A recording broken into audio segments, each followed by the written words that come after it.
Good morning. My name is Cheryl Herkey, and this is my channel. I'm thinking today about handling the subject of the Federal Reserve. Now, it is quite boring to talk about money, but it is kind of interesting how we got here.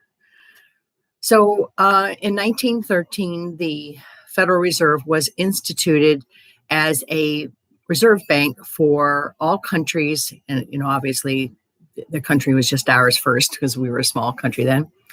And it allowed usury, which is interest. So how did we get to the place where at 1913 we would do that? Well, we had a couple of wars. We were in debt.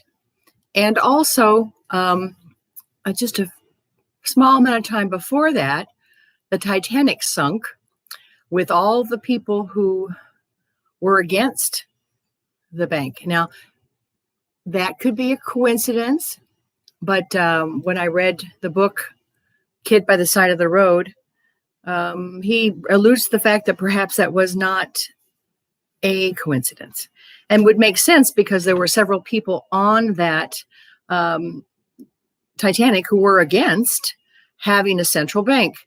And so after that point, what it allowed for is that the bankers could essentially decide the winners and the losers because they had financing. And that's what's been happening in our country ever since.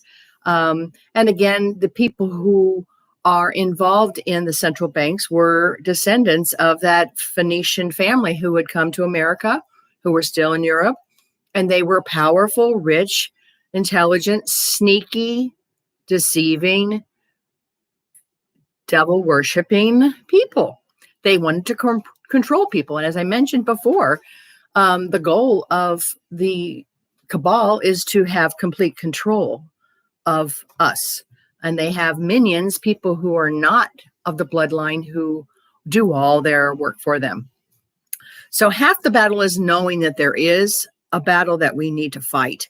And I am currently happy to hear that my president, Trump, was able to get the Fed not moved out of a significant role and into the Treasury. All those funds that were left were moved into the Treasury, and now we have the Treasury.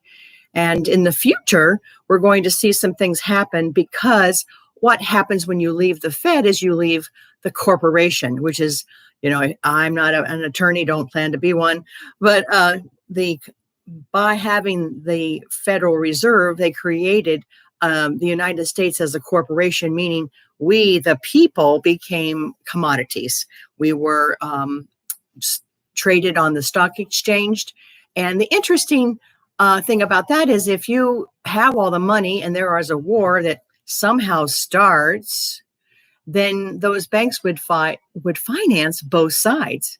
And then they would set up a repayment plan with interest that they created the money because there's no money or gold behind that. So it's a great system. The Fiat system is that you can create money, create interest, create a situation where people need to borrow money from you, and then create a payment plan that indebts them for their whole family and the next that comes. So this is why we are in debt. The Fed, which I call affectionately the Fed, has always been able to keep us in debt. We have a lifestyle of debt, a home, car. Most people can't purchase these things without getting a loan. So I believe in the very future that this is going to change, and we're going to have a period of time, which is the reset. And it's going to be the positive reset, not the ones that the Cabal had set up for us, that we would be further in debt. And then we would willingly say, take all my stuff, just give me 3 squares and a car and a home. That's what they had planned for us, is that we'd be even more indebted to them. And then, of course, we would die of reasons that came up over a year ago easily because we'd be so full of fear.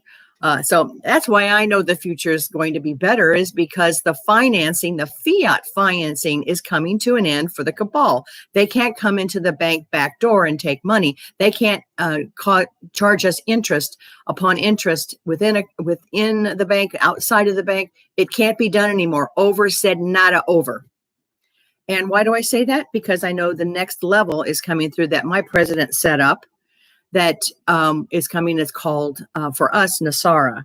It is a jubilee. It's a time when all debts would be forgiven, and we'll have a new banking system called the quantum banking system. And then that will be what we have going forward. And I'm beginning to think, in all these years that I've covered the 17th letter, that maybe that 17th letter means quantum all along, because that's how the cabal was financed, was through the fiat Federal Reserve, and that our nation has always bowed down to the, oh, how much interest do we charge now, oh great Federal Reserve? And they're not even attached to the government, but somehow they got to the place where they have controlled our lives. And I think that's over. I think that the Christian, the believers, those of us who are informed, are not going to stand for it anymore. And they have been able to do this because they were in the silence, in quiet, stealth. And now we know, and we won't stand for it. So I think the next few weeks, we're going to have a wonderful re-enlightening time, that knowing that the Federal Reserve is no longer going to be able to control us, that there will be funds and money available to us that will be given back to us, that the banks have taken all this time. And the word Nesara, N-E-S-A-R-A, can be researched. I would go to DuckDuckGo, and I would also go to Brave, because I'm not certain you're going to get the direct facts any other way. I'm sorry, this was such a unfun subject, but I am so excited about it that I have to go back in order to go forward. And hopefully, and when you do your research, that you'll be able to see what I see and be very excited for the future, as I am. Thank you so much for listening to me today. I appreciate you all. God bless you. Hug someone and take off that mask. God bless.